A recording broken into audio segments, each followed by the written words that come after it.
논밭이 황금빛으로 익어가는 곡성군 오곡면. 빠르게 움직이는 기차의 경적 소리와 시간이 멈춘 듯 고요한 침묵이 공존하는 이곳에서 낡은 지팡이 하나가 온전히 집을 지키고 있습니다. 올해로 100세를 맞이한 오경섭 할아버지. 그는 일제감정기 강제동원 생존 피해자입니다. 이제는 평화로움이 깃든 할아버지의 삶에도 아픔이 자욱했던 유년 시절이 있었습니다. 1941년 17 소녀는 일제에 의해 고향을 떠나야만 했습니다. 이제 100년의 세월을 거쳐 노인이 된 소녀는 유독 선명하게 남은 그때의 기억을 되짚어보기 위해 그날의 장소들을 찾아 나섰습니다. 할아버지의 자손들이 살고 있는 이 땅의 터는 할아버지가 어린 시절을 보낸 곳입니다.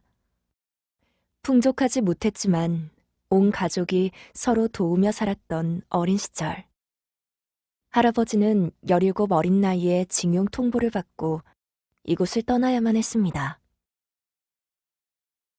1945년 8월 15일, 일본 쇼와 천황이 항복을 선언하였고 한반도에는 대한독립 만세 소리가 울려 퍼졌습니다.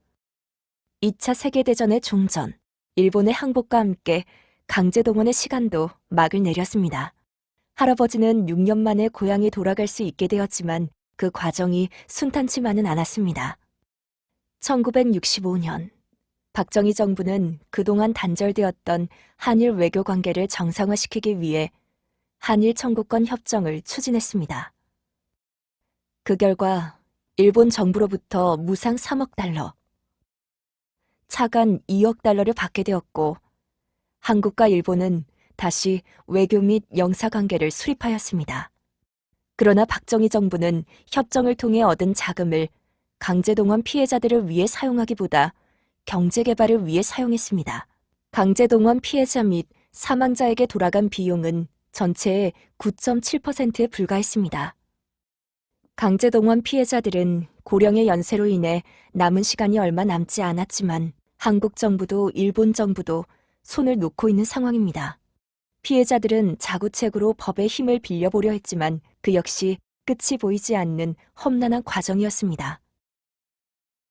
아이방 침대에 앉은 할아버지가 깊은 생각에 잠겼습니다. 이제는 한 권의 역사서로 남은 일제강점기의 기억.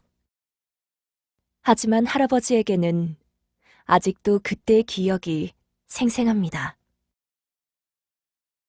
하지만 할아버지에게는 아직도 그때의 기억이 생생합니다.